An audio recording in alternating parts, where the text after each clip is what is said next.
Welcome students. आज physics के lecture में एक और टॉपिक को डिस्कस करते हैं और जो टॉपिक हम लोग डिस्कस करने जा रहे हैं वो गाउस लॉ की एप्लीकेशंस है। और गाउस लॉ की एक सबसे इंपॉर्टेंट एप्लीकेशन है कि find the electrical field intensity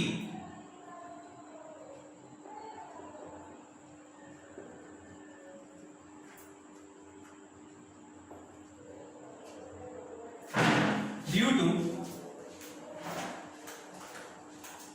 an infinite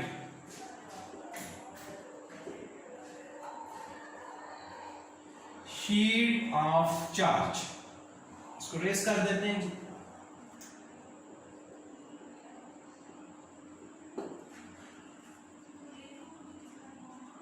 अब हमारे पास जो सिचुएशन है वो सिचुएशन ये है कि हमारे पास एक इनफाइनाइट शीट ऑफ चार्ज है, ये इनफाइनाइट है और इसके अंदर यूनिफॉर्म चार्ज डिस्ट्रीब्यूशन है।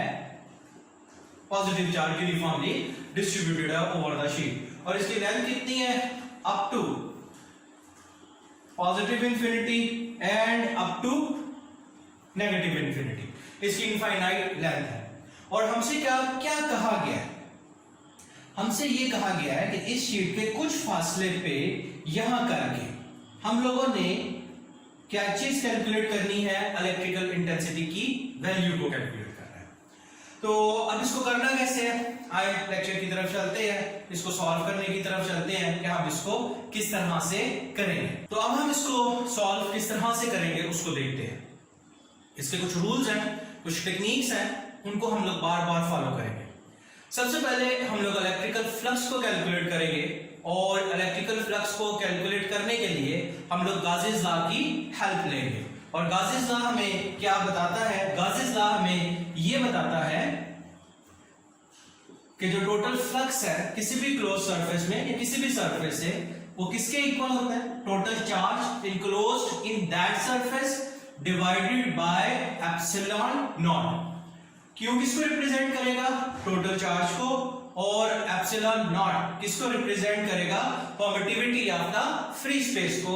यानी कि इसका मतलब ये हुआ कि ये सारा कुछ किस जगह पे है? ये सारा कुछ वैक्यूम में है, इसमें किसी भी तरह के मीडियम को अभी हम लोगों ने शामिल नहीं किया। अब नेक्स्ट हम टोटल चार्ज किस तरह से कैलकुलेट करेंगे? अब क्योंकि ये यूनिफॉर्मली चार्ज डिस्ट्रीब्यूटेड है तो इसका मतलब ये होगा कि इसकी जो सरफेस चार्ज डेंसिटी है वो हमेशा क्या रहेगा? कांस्टेंट रहेगा। और ये किसके इक्वल हो जाएगा? सरफेस चार्ज डेंसिटी का क्या फार्मूला होता है जी? Charge per unit area. ये किसका सिंबल है? Surface charge density. और ये किसके इक्वल हो जाएगा? Charge per unit area. This implies that यहां से हमें चार्ज की वैल्यू पता चल जाएगी और वो किसके इक्वल हो जाएगी? सिग्मा मल्टीप्लाई बाय ए। अब हमें क्या करना है? चार्ज की वैल्यू को इक्वेशन नंबर 1 में पुट करके इलेक्ट्रिकल फ्लक्स की वैल्यू को कैलकुलेट करना है। और इलेक्ट्रिकल फ्लक्स की क्या वैल्यू आ जाएगी? Sigma A divided by epsilon not. इसको इक्वेशन नंबर 2 कह लो। बस इतना सही काम था और हमारे वीडियो का पहला हिस्सा यहां आके मुकम्मल हो गया। आइए अब लेक्चर के दूसरे हिस्से की तरफ चलते हैं जिसमें हम लोगों ने क्या करना है? गाउसियन सरफेस ड्रॉ करनी है। और यहां जो गाउसियन सरफेस हम लोग ड्रॉ करेंगे वो एक सिलेंडर ड्रॉ करेंगे। अब सिलेंडर में क्या होना चाहिए? सिलेंडर में एक साइड पे एक साइड किसको टच करनी चाहिए? उस गाउसियन सरफेस की उस पॉइंट को टच करनी चाहिए जिस पॉइंट पे हम लोगों ने क्या करना है? इलेक्ट्रिकल इंटेंसिटी को कैलकुलेट करना है। ठीक है। और सिलेंडर की जो दूसरी साइड है वो शीट को पेनिट्रेट करके दूसरी साइड पे चली जाएगी। अब हम लोगों ने क्या करना है? इस सिलेंडर में से फ्लक्स को फाइंड आउट करना है इस गाउसियन सरफेस में। और याद रखना सिलेंडर की 3 साइड्स होंगी। Side number 1 A1, side number 2 A2। A1 और A2 सेम है और जो साइड नंबर 3 होगी वो कर्व सरफेस होगी। अब हम लोगों ने क्या करना है? फ्लक्स को कैलकुलेट करना है। और कैसे फ्लक्स को कैलकुलेट करना है? Through side number 1, through side number 2 and through all the curve surface. अगर आप इस सिलेंडर को दें तो इसमें देखो क्या, side number 1 flat, side number 2 flat और साइड नंबर 3 जो क्या होगी, साइड नंबर 3 ये कर्व सरफेस होगी। अब फ्लक्स कैलकुलेट करना है और कहां से फ्लक्स कैलकुलेट करना है? साइड नंबर 1 से फ्लक्स कैलकुलेट करना है। फिर फ्लक्स कैसे कैलकुलेट करना है? साइड नंबर 2 से फ्लक्स कैलकुलेट करना है। और फिर फ्लक्स हमने कैसे कैलकुलेट करना है? ये जितनी भी हमारी कर्व सरफेस है, इस कर्व सरफेस में से हम लोगों ने बेसिकली क्या करना है? हम लोगों ने बेसिकली फ्लक्स को कैलकुलेट करना है। और फ्लक्स कैसे कैलकुलेट किया जाता है किसी भी सरफेस से, उसका तरीकेकार हमें आता है। और कौन सा फार्मूला यूज करेंगे? हम कहेंगे कि फ्लक्स थ्रू दिस सरफेस, हम लोग कौन सा फार्मूला यूज करेंगे? phi is equal to E dot A। यहां भी कौन सा फार्मूला यूज करेंगे? phi is equal to E dot A। और यहां भी कौन सा फार्मूला यूज करेंगे? phi is equal to E dot A। तो जो टोटल फ्लक्स है थ्रू गॉसियन सरफेस वो किस तरह से फाइंड आउट होगा? phi is equal to phi 1 जो पहली साइड है प्लस phi 2 जो दूसरी साइड है। पहली साइड राइट हैंड साइड वाली, दूसरी साइड लेफ्ट हैंड साइड वाली, और जो phi 3 है वो हमारा सारा का सारा क्या होगा? कर्व सरफेस होगा। अब हम लोग क्या करते हैं? अब हम लोग इन सरफेसेस में से इलेक्ट्रिकल फ्लक्स को कैलकुलेट करते हैं। अच्छा जी, अब इस सरफेस में से इलेक्ट्रिकल फ्लक्स के लिए हमें क्या फॉर्मूले की जरूरत पड़ेगी? जो फॉर्मूला होगा वो होगा E dot A plus E dot A plus flux through curve surface. उसको भी मैंने फॉर्मूला नहीं लिखा। अब ये कर्व सरफेस को मैंने एज इट इज ही रख दिया, इसको भी जरा सॉल्व करते हैं। अब जो एंगल है वो किस किस के क्रॉस है? Between the electrical field intensity and the vector area, या एरिया वेक्टर भी आप इसको कह सकते हो। और याद रखना एरिया वेक्टर कैसे ड्रॉ करते हैं? एरिया वेक्टर जो हम ड्रॉ करते हैं वो उस सरफेस के ऊपर जिससे एरिया वेक्टर फाइंड आउट करना है, एक नॉर्मल वेक्टर ड्रॉ करते हैं, एक परपेंडिकुलर वेक्टर, एक यूनिट वेक्टर ड्रॉ करते हैं, एक परपेंडिकुलर वेक्टर ड्रॉ करते हैं। और ये जो परपेंडिकुलर वेक्टर होगा ये किसको रिप्रेजेंट करेगा? ये एरिया वेक्टर की डायरेक्शन को रिप्रेजेंट करेगा। याद रखना कि how we draw an area vector close surface में से मैंने पिछली दफा भी बताया था। एरिया वेक्टर पे बिल्कुल एक हमारी कंप्लीट वीडियो है, उस वीडियो को आप लोग जरूर देखिएगा। उसमें आपको एरिया वेक्टर का जो कॉन्सेप्ट है वो क्लियर लाजमी तौर पे होगा। लेकिन फिलहाल एरिया वेक्टर को हम कैसे ड्रॉ करते हैं? सरफेस पे क्या करते हैं जी? एक नॉर्मल वेक्टर ड्रॉ करते हैं। और ये जो नॉर्मल वेक्टर है ये किसको रिप्रेजेंट करता है? एरिया वेक्टर को रिप्रेजेंट करता है। पॉजिटिव चार्ज है तो इसका मतलब इलेक्ट्रिकल इंटेंसिटी की डायरेक्शन भी यही होगी, E की डायरेक्शन। दोनों की डायरेक्शन क्योंकि सेम है तो इसका मतलब एंगल जीरो का मतलब क्या होगा कि फ्लक्स मैक्सिमम होगा। और मैक्सिमम फ्लक्स को हम कैसे लिख सकते हैं? E into A plus. अच्छा, ये जो साइड हमने लेनी है ये यूनिट एरिया कंसीडर करना है। ये भी कितना होगा? इसका जो भी आंसर होगा वो यूनिट आंसर होगा।